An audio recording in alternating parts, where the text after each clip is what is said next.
to end the Greek crisis and take Greece out of the agenda, something significant must change. Some colleagues of mine, whether they're economists or politicians, believe that that was an exit from the Eurozone. It was not my view.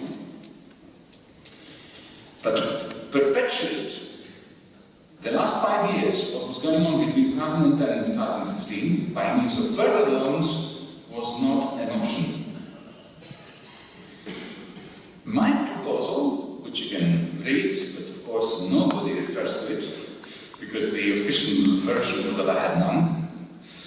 My proposal, the proposal of my ministry, which was co-authored by members of my staff, but also people like Larry Summers, US Treasury Secretary of the past, Jeff Sachs from Columbia University, James Galbraith, a colleague of mine from the University of Texas, Thomas Mayer, who used to be the chief economist of Deutsche Bank, not exactly left-wingers, okay?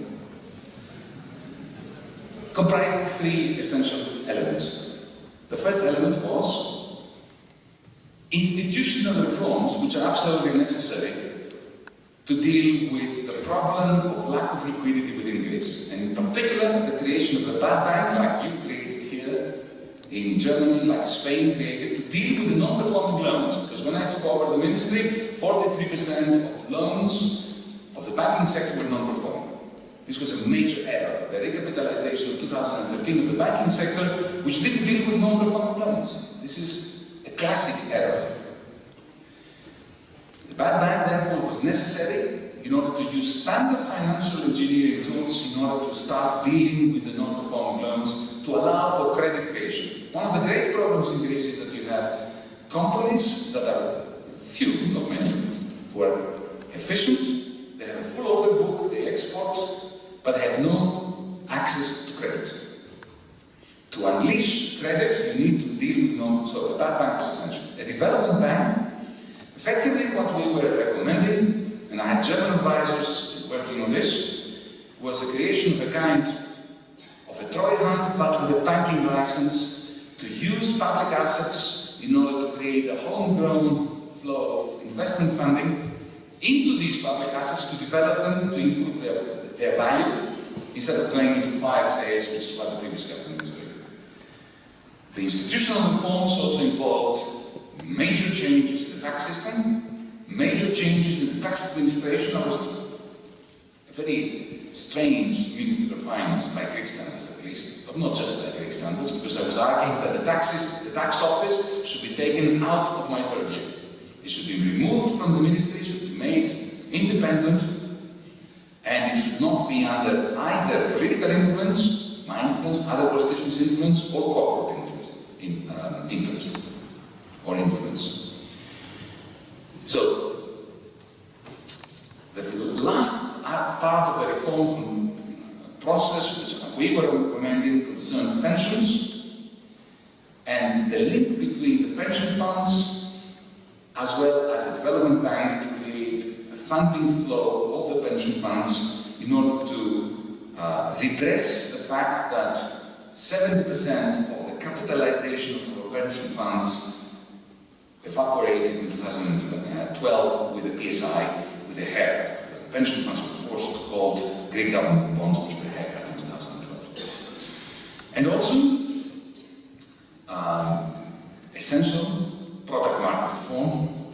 If you look at the price-cost margins in Greece, you can see the word cartel staring at you in the face. So that was the reform. There was a second part that had to do with debt restructuring. But by debt restructuring, what I was proposing was that we split up our debt in the different slices that it consisted of, like our debt to the ECB, our debt to the first program, the GLF program, the first tranche of loans, the GLF that goes back to May 2010, our EFSF loans, as well as our IMF loan. And then we were proposing specific debt swaps that did not involve any haircut, except it would smoothen out and link to our nominal GDP growth levels, our repayment schedule, in order to create a shock of optimism in the mind of investors who would see these reforms. They would see that the debt rescheduling, the debt payment schedule was doable, manageable, there were no funding cliffs in the future to worry about and start the process of backward induction that leads to the conclusion that you shouldn't invest in Greece today if you're an investor. That was the plan. Let me share with you my frustration, which is twofold. Firstly, there was no discussion of this plan. I was, to put it bluntly, not allowed to table it anywhere. I gave it to people. Gave it to my fellow finance ministers in bilateral meetings. I gave it to people in the IMF, Commission, and so on. But it was never discussed at any formal forum, ever. And the second fault of the frustration is that while I was struggling to have a sensible discussion, I wanted somebody to tell me what was wrong with that program. For instance, as an academic, all sorts of leaks were coming out in Brussels that we had no plan.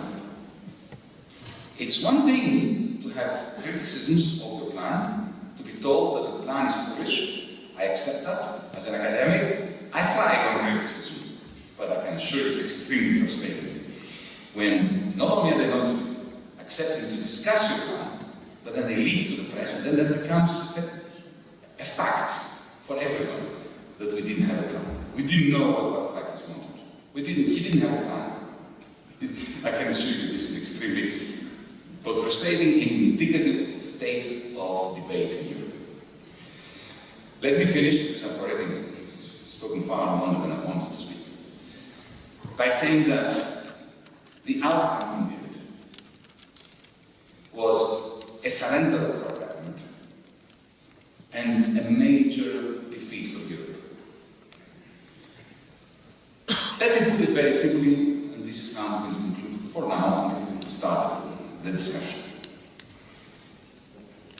Beginning of July, we had a new MOU, a new Memorandum of Understanding, a new agreement, which I consider to be of the old kind, the extended pretend, which I will not sign because it involved 85 billion new loans, which I know that it is impossible to repay under the conditions of this package as it was presented in Parliament.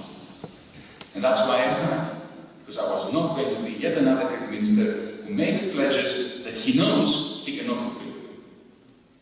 It was not that important to me to be a minister. And let me now add to the point as to why this was a defeat for Europe. Who believed in this MOU that was pushed down the throat of my Prime Minister? Did the IMF believe in it? No. They've already said it. They think that the Greek debt is unsustainable with this program. They think that this reform package is not going to work. Did the Commission believe it? I don't believe so. From conversations I had with very high-ranking people whose names I'm not going to mention. Did Wolfgang Schäuble believe it? I can assure you he didn't. We discussed it. He didn't believe it. He had either suggestions as to what we should do, and Professor Sinn is going, I'm sure, refer to them, or if he doesn't, I will. So this is a country that has been in a debt deflationary spiral that is equivalent to the Great Depression for 5-6 years, and everyone in Europe, Greek government, German government, European Commission, the IMF, are imposing upon this economy a program that no one believes in. Ladies and gentlemen, I submit this to you, that this is a defeat for Europe, and indicative of the fact that we have created a monetary union that was not designed to sustain the shockwaves of a major financial crisis like that which unfolded after 2008, and now we're in denial. We're not discussing, don't have a serious conversation on how we want to reform the architecture of the Eurozone, and Greece being the flimsiest part of it is the one that festers like an open wound and we always talk about it. But Greece is insignificant for you here in Munich. It's significant for me because I'm Greek. What is significant for you, and for us today, is that Greece is simply indicative of the fact that the Eurozone is not sustainable. And the big question is, what are we going to do about it?